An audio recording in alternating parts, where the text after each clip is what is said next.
Olá pessoal, eu sou Eunice Lourenço e nós estamos de volta com mais um programa Viva Bem. Não sei se vocês têm percebido, mas nós temos realizado todos os meses um assunto temático, né? Abril nós fizemos o autismo, em maio nós fizemos o aleitamento materno, em junho falando sobre o amor, as diversas formas de amor, não só o amor de um homem e uma mulher. Em agosto, aos 13 anos da Lei Maria da Penha, né? Quem ama não mata. E agora, para mim, setembro é um dos momentos mais importantes que nós estamos falando sobre a valorização da vida, que é a prevenção do suicídio.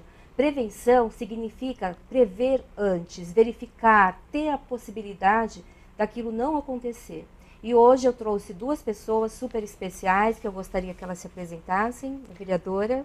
Olá, Eunice, eu sou a vereadora Priscila Sampaio, de Taboão da Serra. Muito prazer em estar aqui e desde já agradeço o convite de estar aqui nesse momento, poder falar com o público sobre esse assunto tão importante. Muito obrigada, vereadora. Eu fico feliz com a sua Obrigada. presença.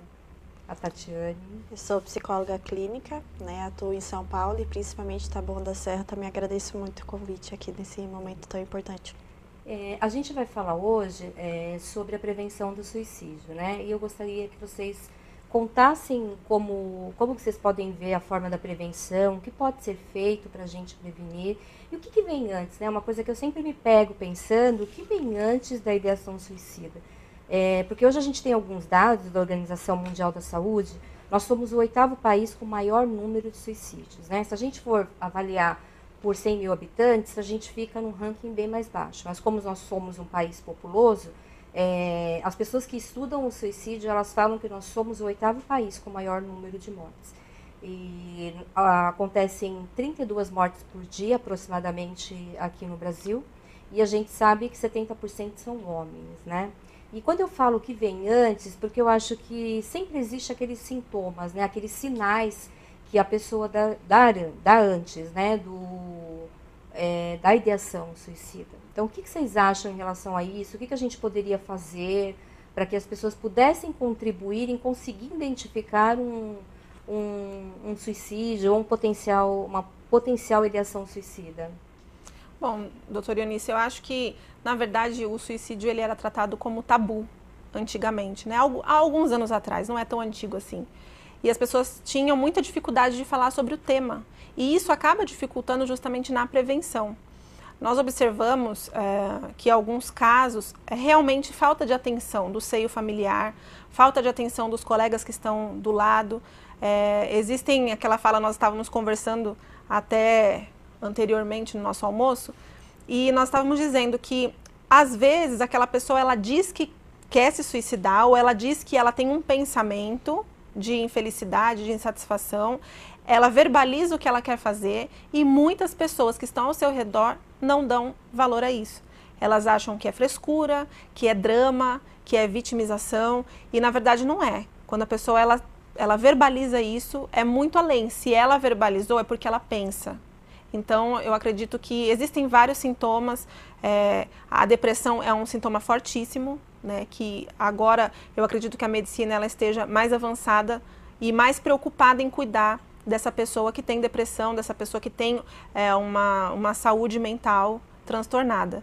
Então, eu acredito que é mais nessa linha que nós agora temos a oportunidade de divulgar mais, o que antes não falávamos sobre o tema. Até mesmo nas mídias, né, os grandes jornais, eles evitavam falar muito. E isso vem mudando de tanto que as pessoas agora estão engajadas e decidindo falar. Passam a dar a informação de uma forma correta, né? Exato. E a gente tem que passar a notícia do suicídio como uma prevenção. Nunca colocar nomes, nunca colocar efetivamente o que a pessoa fez, nem a forma, né? E jamais fotos, nada disso, né? E assim, também uma coisa que a imprensa tem mudado bastante é a forma de noticiar. Porque antigamente, por exemplo, eles colocavam a mulher que morreu por amor. Ninguém morre assim por amor, né? A gente não mata por amor, não se mata por amor.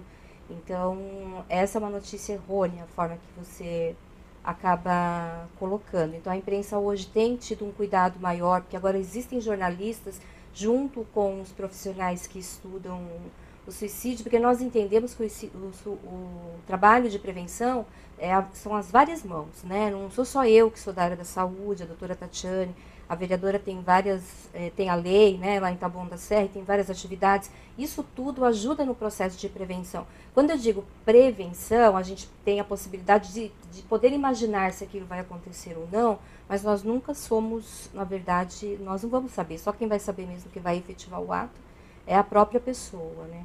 Mas a gente pode sim ter um sinal de alerta, né, o amarelo. Pera, deixa eu olhar essa pessoa que está trazendo esse problema de depressão.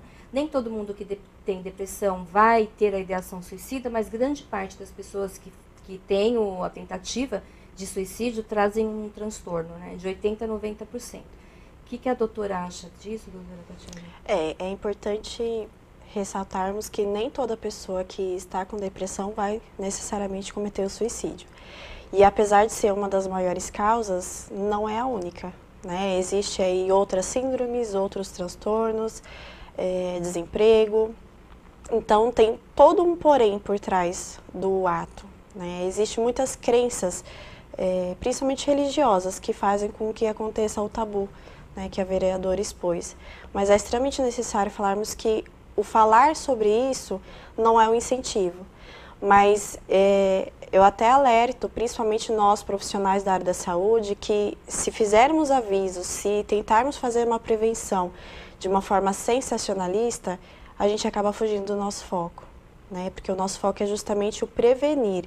Então, nós precisamos ter muito cuidado. Eu vejo que, principalmente no Setembro Amarelo, existem muitas pessoas que acabam, vem conversar comigo, vem falar comigo, mas é extremamente importante que seja feita a orientação. Procure um profissional que tenha uma escuta qualificada. Não que o amigo não possa auxiliar, o amigo pode auxiliar orientando. Olha, busca, olha, eu vi o contato de um profissional, vamos lá falar com ele, eu te levo até lá. Então, precisa ter uma escuta, senão a gente acaba, sim, incentivando. Quando a gente compara aquela dor com uma outra pessoa que estava desempregada e não quer se matar, com uma outra pessoa que perdeu um ente querido, não tem esse desejo. Então, a gente precisa ter muito cuidado, principalmente nesse mês, que é extremamente importante para nós da área da saúde. E reforçar isso que a doutora falou, que quando alguém vem falar para você sobre a ideia de ter um suicídio, é exatamente isso, é o ouvir, é a escuta, é ouvir, é o acolhimento. É isso que é importante, porque ela vai falar talvez primeiro para um amigo, e este amigo tem que orientar esta pessoa a buscar um profissional da saúde. Porque é super importante que esse profissional da saúde consiga identificar realmente qual é a gravidade, a letalidade, se de fato existe um plano para ser feito aquilo, né, e fazer todo o tratamento que é necessário. Aí outra coisa que a doutora fala também em relação à depressão, que não é o único motivo, realmente não é, né? A gente fala que o suicídio ele é multifatorial, são diversas causas. O doutor Angerami coloca em um de seus livros que o suicídio é a gota d'água de um copo que já estava quase transbordando. Então, já muitas coisas já estavam acontecendo e a ideia de cometer o suicídio foi a gota d'água que transbordou daquele copo. Então, realmente não existe culpados, não existe uma única causa, ele é, de fato, multifatorial. O que eu acho muito interessante na prevenção, e realmente em setembro muitas pessoas, até mesmo profissionais, que durante o ano não trabalham com a causa, acabam, eu vou fazer... Na verdade, para você fazer o acolhimento de um paciente com ideação suicida, ele é um manejo específico. Você que é psicólogo, você que é profissional da saúde, se você tiver muitos casos assim, é super importante que você faça um curso. Por quê? Porque só aquilo que você aprendeu na faculdade, só supervisões com pessoas que não tenham esse conhecimento, você não vai conseguir trabalhar com aquele caso. Então é super importante que você saiba como fazer o manejo clínico inicial, porque nós temos que ter muito cuidado com esse paciente. Principalmente aquele paciente que já traz tentativa anterior, principalmente esse paciente que já traz um histórico de depressão, de bipolaridade, de borderline. A gente tem que tomar muito cuidado, porque isso pode fazer, se você não tiver um manejo adequado, você pode trabalhar de forma completamente incorreta, né? A vereadora tem a lei, vereadora, você pode explicar um pouquinho para nós como funciona? Claro. Na verdade, doutora, nós começamos a identificar em Taboão da Serra alguns casos entre os adolescentes de suicídio. Foi daí onde eu tive a ideia de criar uma lei que possa fomentar a informação da valorização à vida. Por ser um tema pesado, Nós não usamos contra o suicídio, nós usamos a valorização da vida. É uma temática difícil de trabalhar. Eu recebi muitas críticas quando eu criei a lei, porque algumas pessoas falavam para mim, nossa, você vai criar uma lei para suicida não vota. Mas espera aí, existem pessoas em quadro depressivo, existe a família dos enlutados, né, que são as pessoas que perderam aquele ente querido, que se suicidou. Então, há todo um histórico por trás da palavra suicídio. Não é simplesmente, porque ele se suicidou. Não é. É muito mais forte. Então, quando eu criei a lei, eu recebi muita crítica, mas absorvi as críticas e continuei caminhando, porque eu acredito que uma das formas principais de prevenção é falar sobre o assunto. É fazer chegar a todo munícipe a informação de que a rede municipal de saúde está preparada para receber esse munícipe que tem um quadro depressivo ou que tem um problema de saúde mental e que precisa ser amparado. Então eu percebi que não havia tanta divulgação como necessário. E aí nós começamos a expandir todo esse trabalho nas empresas privadas, em toda a rede. Aí trabalhamos o mês de setembro afinco, mas não deixamos os outros meses. Nós temos profissionais qualificados que conseguem fazer o acolhimento dessas pessoas, que conseguem identificar. Nós temos um trabalho nas escolas, com os diretores, onde eles também conseguem ter o apoio da saúde. Nós vamos até as escolas, damos palestras, trazemos aquele adolescente para próximo. E é engraçado, doutora, que desde quando eu criei a lei, algumas pessoas entraram em contato via telefone comigo. E algumas delas, olha, estou pensando em me matar agora. E eu não tenho preparo médico para poder acolher aquela pessoa e realmente dar todo o suporte que ela precisa. Mas eu tenho a saúde municipal em Taboão da Serra, que tem feito acolhimento perfeito. Quero aqui já de antemão agradecer a doutora Ana Funari, que é a coordenadora da saúde mental no município, e também a doutora Raquel Zaikaner, que tem feito um trabalho excepcional na saúde. E elas são minhas grandes parceiras e eu tenho conseguido encaminhar essas pessoas para que elas possam dar o atendimento necessário. Então, é uma lei de divulgação, uma lei de suma importância, na minha ótica, para que todas as pessoas que moram em Taboão da Serra e as pessoas que moram também na região possam ter conhecimento de como pedir ajuda. Porque muitas vezes aquela pessoa ela tem o pensamento suicida ou ela tem a depressão, mas ela não sabe ainda como pedir ajuda. Ela tem vergonha de falar com alguém. Ela não consegue chegar no familiar dela e falar, olha, eu estou pensando em me suicidar, ou então estou triste, esse problema para mim é muito sério, eu não estou conseguindo resolver. Então ela não consegue externar isso por vergonha e por muitas vezes as pessoas que estão em volta achar que é frescura. Isso é frescura. Isso é vitimização. E na realidade não é. Quando a pessoa ela fala é porque realmente tem um problema. E aí a divulgação é justamente para que chegue na casa do familiar taboanense a informação, olha, existe o CVV, que é o Centro de Valorização à Vida, onde você pode ligar, você pode desabafar, ele vai saber te acolher. Olha, nas UBSs, nas Unidades Básicas de Saúde Municipal, existem lá os profissionais que podem te acolher. Então, essa informação é fundamental. E, claro, o tratamento, o encaminhamento para o tratamento, que é o mais importante, para que aquela pessoa ela tenha esse acompanhamento e ela possa se curar da depressão, se curar do transtorno mental.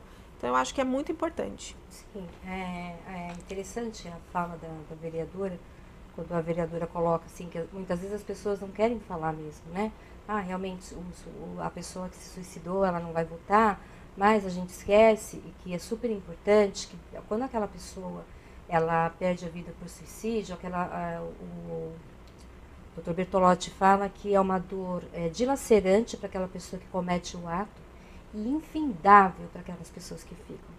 Então, aquela pessoa foi embora, mas aquela pessoa deixou filho, deixou pai, deixou mãe, deixou irmão, deixou amigos, que é preciso ser feito um trabalho com estas pessoas também. E quando a gente fala na prevenção, a gente também fala na prevenção trabalhando com os enlutados. Para nós que estudamos o tema do suicídio, esse tema chama pós-venção, que é o trabalho feito com os enlutados. Isso é um termo criado por Schneider, que é a pós-venção, que é todo o trabalho que você faz com as pessoas que perderam alguém por suicídio, porque o suicídio ele não é hereditário, mas ele pode ser alguém, se a gente não fizer nada, podem acontecer outros depois daquele episódio. Inclusive em escolas, se existe alguma escola com alguém que cometeu suicídio, é importante que seja feito um trabalho com os alunos. A gente não pode varrer a sujeira para debaixo do tapete, a gente não pode fazer isso. Nós temos que falar sobre o assunto, porque senão as pessoas ficam com aquele... E nós reforçamos o tabu. Então nós queremos quebrar isso. A Organização Mundial da Saúde, ela já vem há muito tempo colocando que o suicídio, ele é um problema de saúde pública. Então nós temos que olhar com muito cuidado, porque ele é a segunda maior causa de morte em adolescentes de 15 a 29 anos. E este ano o foco está nessa população. Porque se nada for feito, essa tendência é aumentar cada vez mais, é passar para o primeiro lugar. Né? Então, nós precisamos ter esse alerta. E tomar cuidado, porque hoje, quando alguns estudos já falam, a gente até então dizia que para um suicídio havia 4 a 10 pessoas impactadas, hoje os estudos já mostram que podem ter 100 pessoas impactadas. Verdade. E vamos dar um exemplo de padres e pastores também, que têm muitas vezes tendo a tentativa de suicídio, que quantas pessoas esses padres e esses pastores deixam ali, né, nas suas igrejas. Olha o trabalho que precisa ser feito. É preciso se fazer um trabalho de prevenção. Então, por isso que a gente tem que ter um olhar antes, né? Quando alguém vem falar para você, a forma que você tem que fazer a escuta, nunca julgar, dar um abraço, ouvir a pessoa, não comparar a dor dela com a outra dor, porque eu sinto de uma forma e você sente de outra. Aquilo que pode ser um problema muito grande para mim, você pode achar que é uma bobeira, mas para mim não é. Então, o que a pessoa precisa naquele momento é ser acolhida, é o acolhimento com amor, com carinho, com escuta. Informa o CVV 188 24 horas, todos os dias da semana. As UBSs que estão preparadas para receber essas pessoas também, né? Sim. E todo o trabalho que é feito. Então, é importante que essas pessoas, após esse acolhimento inicial, que elas sejam direcionadas aos profissionais da saúde. Todos os profissionais da saúde também devem fazer um curso, devem também entender como receber esta pessoa. Porque a gente também ouve relatos que muitas vezes enfermeiros, alguns profissionais recebem, de novo você está aqui, tanta gente querendo viver e você querendo se matar. Então, assim, você não tem vergonha, isso para a pessoa é muito ruim, né? Isso só reforça para ela que a forma que ela fez é ineficaz e que ela tem que fazer de uma forma mais eficaz. Então, a gente tem que tomar muito cuidado com isso, mas existem muitos estudiosos no tema e as pessoas precisam fazer cursos para poder receber essas pessoas com o acolhimento necessário que elas precisam, né? Não é bobeira, os números estão aí, né? Nós somos o 8º país com maior número de suicídio, nós estamos falando de 32 mortes por dia. De quantas pessoas nós estamos falando? Mais de 1000 pessoas, né? Então, eu digo que é como se um navio, naufragasse com 4.000 pessoas e a gente tivesse 1000 mortos e não fosse noticiado na imprensa, no jornal, nada disso. Então, porque 1000 pessoas morrem por mês no Brasil, mais ou menos, né? Nós temos 12.000 óbitos por suicídio. E a gente sabe que a notificação, muitas vezes, ela não é correta, né? Porque tem algumas famílias que acabam não notificando como suicídio. Então, a gente perde um pouco essa informação e sabe que os números podem ser bem maiores, né? Doutora, você tem alguma coisa para colocar? É importante, podemos ressaltar também que existem formas de ter um olhar empático sobre o outro, né? Então, primeiro que assim, até do que a vereadora estava falando, existem pessoas que ficam aqui. Então, um suicida, ele fere até 6 vidas, né? Ele deixa até 6 pessoas, ele age diretamente. Então, o problema, ele não se encerra com um ato, né? Quando aquilo é consumido, as pessoas ficam. E nós, profissionais da saúde, sabemos que o luto por uma perda de um suicídio é muito mais complexo, é muito mais complicado, tá? Então, falando um pouquinho sobre como ter esse olhar empático, as pessoas, elas dão alguns sinais, né? Nós dizemos, pelas estatísticas, até 90% dos casos de suicídio pode sim ser prevenidos, né? Realmente, tem pessoas que vão cometer o ato e não tem muito o que ser feito. Mas existem os outros 90%, que nós precisamos ver o 100% como uma possibilidade e 90% quase como certeza, porque muitas vezes não tem justamente esse olhar. Então, uma pessoa que está passando por um isolamento social e isolamento afetivo, um adolescente principalmente, que é a segunda maior causa das perdas dos nossos jovens, ele vai começar a ter abuso tanto de drogas, abuso de álcool, e muitas vezes tem pessoas que fazem até abuso de remédios, né? Então já é uma forma de perceber também. Rituais de despedida, né? Começar a visitar parentes que não vê há muito tempo e se desfazer das coisas, né? Doar aquele cachorro que amava muito, né? Doar aquele livro que era autografado, que aquela pessoa lutou muito para ter. Esses todos são sinais. Então nós podemos sim olhar o outro e conseguir ver a possibilidade de tentar fazer algo, tá? É o que ela falou, nós precisamos ver a vida, porque toda a vida importa. Então nós precisamos começar a reagir mediante a isso, porque contra fatos e contra números não há argumentos. Então os números estão aí, eles estão mostrando, né? As famílias ocultam, sim, por crenças religiosas, crenças limitantes, que cada um tem, cada família tem um pouco da sua própria cultura. Porém, precisamos intensificar isso, não só nesse mês, mas o ano inteiro, né? O suicídio, nós falamos que em uma sala com 30 pessoas, até 10 pessoas já pensaram em cometer um suicídio. Então, é um número muito significativo. Sim, isso. Realmente, quando uma pessoa perde a vida por suicídio, a gente tem de 4 a 10 pessoas impactadas.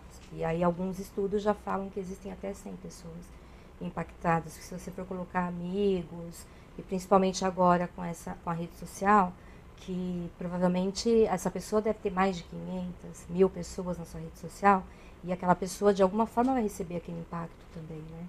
Que aquela pessoa morreu por suicídio, e você começa a ter um monte de perguntas. Por que ela fez? E muitas vezes esses sintomas que a doutora fala, as pessoas, quando a gente não divulga, não faz uma campanha de prevenção para informar quais são os sinais, a pessoa vai achar que aquilo é normal, que a pessoa não vai fazer, né? E acaba reforçando esses atos. E então acaba não dando atenção, né? E não era aquilo que a pessoa queria. Se a pessoa de alguma forma verbalizou, te ligou antes, provavelmente o que a gente diz, que ela não queria morrer, ela queria matar a dor dela, né? Mas ela acaba achando que o suicídio é a única saída para ela matar aquela dor. Também reforçando os sinais, né? Todos os sinais que a doutora colocou. Se você ouve alguém falar assim, eu devia morrer, é melhor eu estar morto do que estar aqui mesmo, eu não sirvo para nada, eu sou um fracassado, né? Dê uma atenção para esta fala, ouça esta fala, não minimize esta fala, né? Dê atenção um pouco, porque depois, quando a pessoa morre, a gente fala, poxa, se você olhar lá o Facebook dele, ou se você olhar lá o que ele mandou de mensagem, você vai dizer assim, ah, poxa, eu poderia ter visto, né, que esta pessoa, ela iria, mas eu não percebi. Às vezes, alguns sinais só fazem sentido hoje, depois da morte. E é isso que nós queremos trazer para as pessoas, é intensificar tudo isso também que a doutora coloca. Por exemplo, alguém que estava vivendo uma depressão profunda, daqui a pouco ela levanta, vai fazer escova no cabelo, a gente fala que isso é a falsa calmaria. Então tem que ter um olhar muito cuidadoso para tudo isso, mas é super importante reforçar. Vereadora, doutora Tatiane, eu gostaria muito de agradecer a presença das duas, é super importante. No próximo programa eu gostaria de ter as duas novamente, porque eu gostaria de falar um pouco mais, a doutora tem uma nova lei também dos viadutos, eu gostaria que a vereadora colocasse sobre isso, e que as pessoas conseguissem pegar este exemplo e que pudessem aí multiplicar em outras cidades. A doutora também agradeço, doutora Tatiane, e nós estamos juntos então no próximo programa. Pessoal, muito obrigada, eu agradeço a todos vocês e até a próxima.